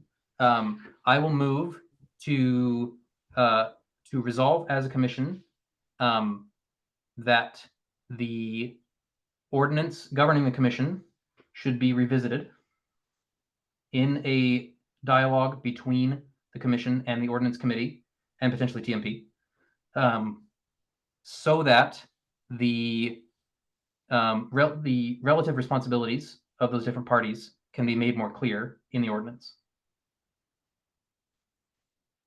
Seconded. I'll second. Favor.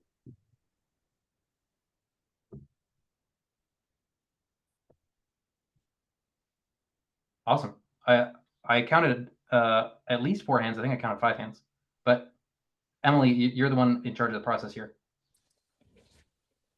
Okay, yeah.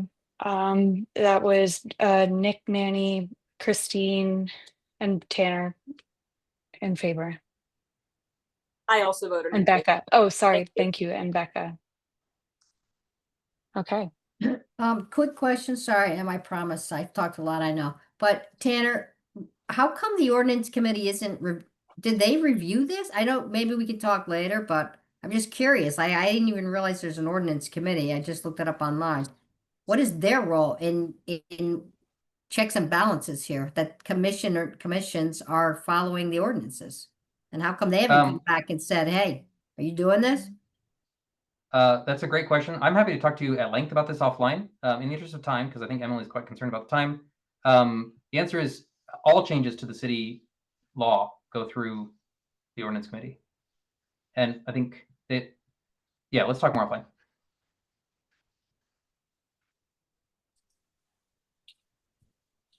Okay, we have just a few more agenda items here. Budget review and approvals. I just wanted to check in because this is the last month we're able to fulfill our budget. So I know we have some items left on our spending plan.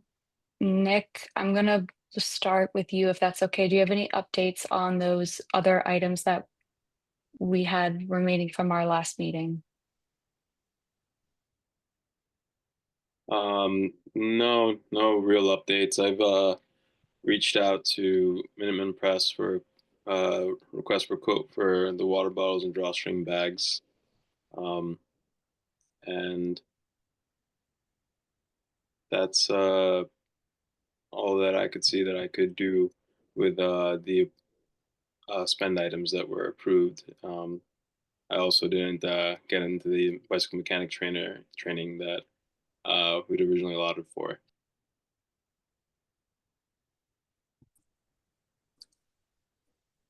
Okay, Becca? I submitted my 2 receipts from Bike to Work Week and I'm awaiting reimbursement. Okay. Summer event programming for Bike Valet is going to have no cost. I think the remaining budget, Nick, we're spending on water bottles and drawstring bags. So I know we have to have that spent and delivered by the end of June. Is that correct, Greg? Yeah, before the fiscal year ends. Okay, so we'll keep in touch about that, but I think everything else is ordered, including the set of headlights and taillights. Is that correct, Tanner? That is correct. I am sorry, I have dropped the ball on that, and I had forgotten. No worries.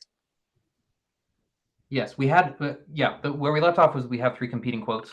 And I think all we need to do is create the purchase order for that lowest quote. Okay.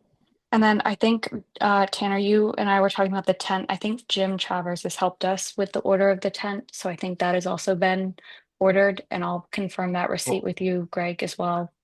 But Yeah, then the please. remaining budget that I want to also talk about is our micro grant spend tracking, which included the helmets and locks. I know we were doing that through Smart Cycles. Nick, do you have an update from Alex at Smart Cycles on those? Was that order made and fulfilled? I'd have to hand it over to Greg for that. So I'm just looking back through. So we actually we did receive the locks and the lights that we ordered through one of the purchases, and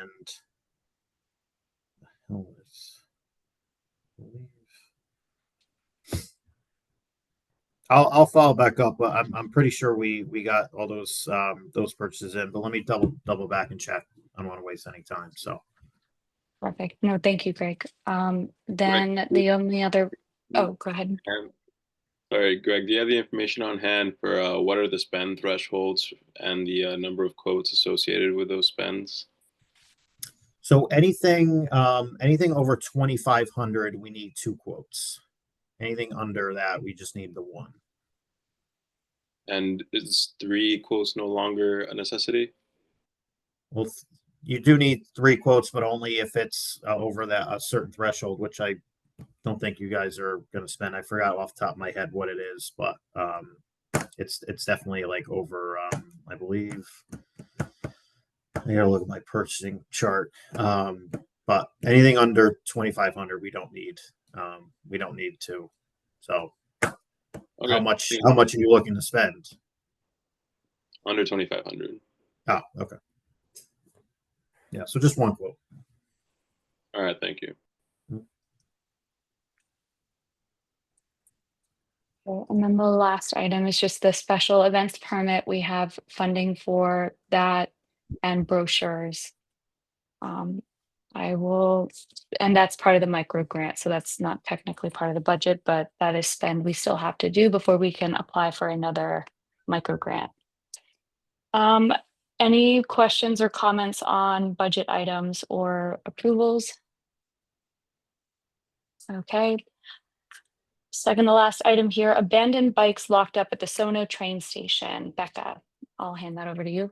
As part of Bike to Work week, we went to deliver Black by Demand coffee vouchers to every bike that was locked up at Sono Station that day. I interacted with a cyclist there who said, don't put vouchers on those bikes. They've been there for years. As you can see, they're rusted out, missing wheels, etc., and clogging up space on the bike racks, very clearly abandoned.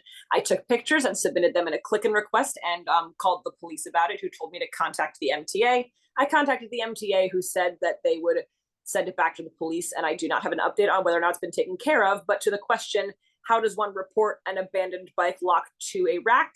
If it's at Sono Station, that is under the purview of the MTA. So I would recommend contacting the MTA and doing a click and request. And for stuff that's just within the city of Norwalk, click and request. Greg, yeah. Sorry, if I just jump in real quick, since you mentioned Sono Please. Station.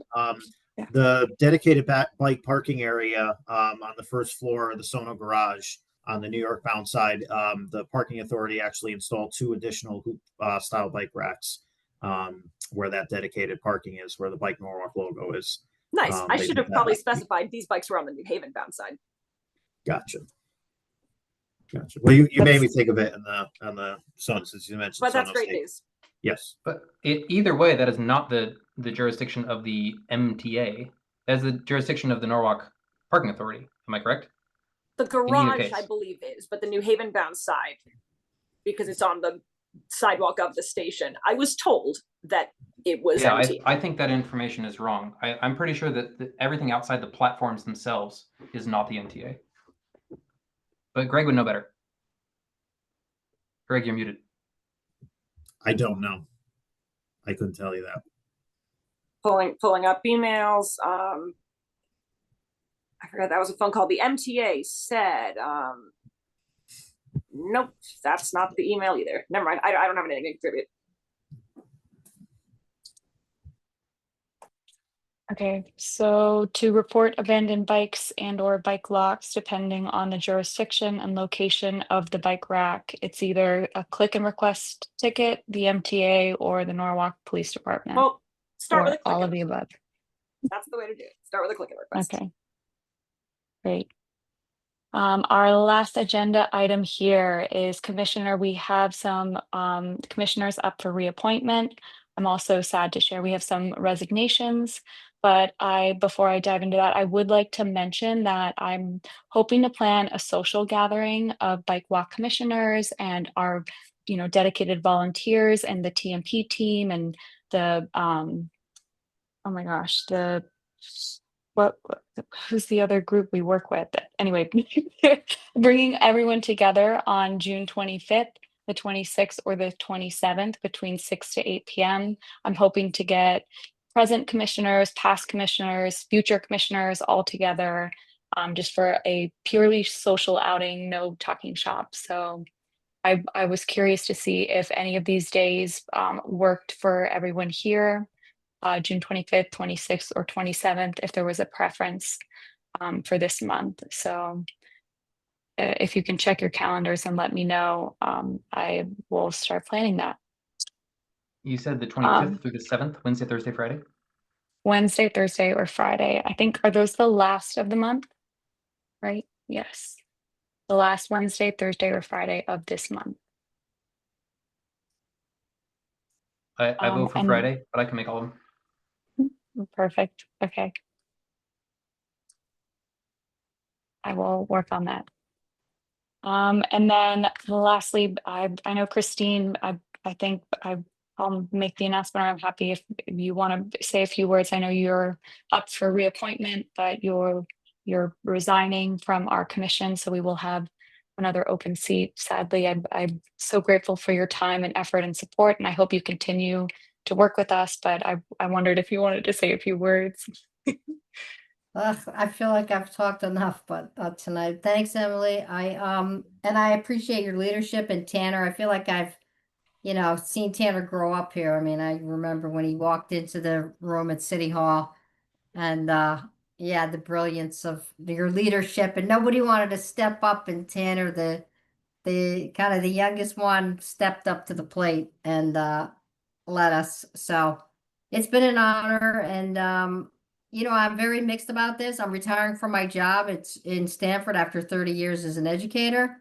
So it's all coming together here. I'm turning 65 in July. So it's just a reset, but I would like to be involved, especially with fill in the blanks and different. See you around, and I look forward to the social, any of those days work. And thanks, everybody. Christine, thank you for all of your commitment over the years, more years than I've spent on the commission. I think you're one of the original commission members. Is that true? Close. Okay, well, we'll count it as far as I'm concerned. Yes, thank you for all the years that you served and continued to show up and to advocate for pedestrians and for bicyclists and for children and for elderly people and all sorts of disadvantaged people. Christine is so reliable in this, and I think she deserves a round of applause, even if it's virtual.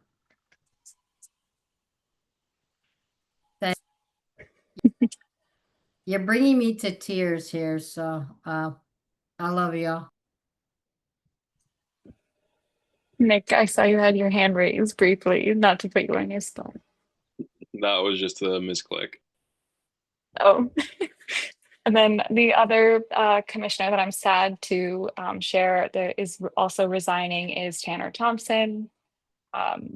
Tanner, there's not enough words, and he, recommended me as chair, and I'm so grateful. I've learned so much from him too, and thank you for everything you do for the city of Norwalk. And I hope you continue to stay involved, just as Christine, and we'll definitely see you around Norwalk for the time being, as long as you stay. Do you have any last words? Not last words, but like anything you'd like to share? This is the last chance to hear anything from me. I'll disappear.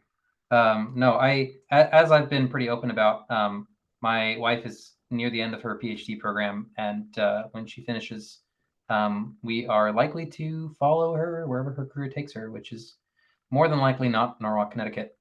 So as a result, I'm asking not to be reappointed so I can make room for some new faces on the commission. I want to thank, just like I thanked Christine for showing up, I want to thank all of you for showing up. At times, especially early on, as I've been doing this advocacy work, it has been kind of lonely. But seeing people show up day after day, month after month, has helped me to feel less lonely and to feel supported and to feel like a community. I hope to party together at the end of this month. I hope Emily can get that party off the ground, and I hope that I don't have to plan any of that party, because I think I've planned enough parties for 2 terms. Yeah, thank you all for your commitment and for your time. Keep it going. I think we made a lot of progress in the last 5 years, and I hope that the next 5 years has even more progress. I'd like to give you a virtual round of applause too. Thank you, Tanner. Okay, with that, I'm sorry we're a little over time, but I'd like to entertain a motion to adjourn. So moved. Oh, Becca, Tanner, Manny, seconded, Nicholas. Okay, all in favor? Thank you, everyone. Have a wonderful night, and we'll see you next month.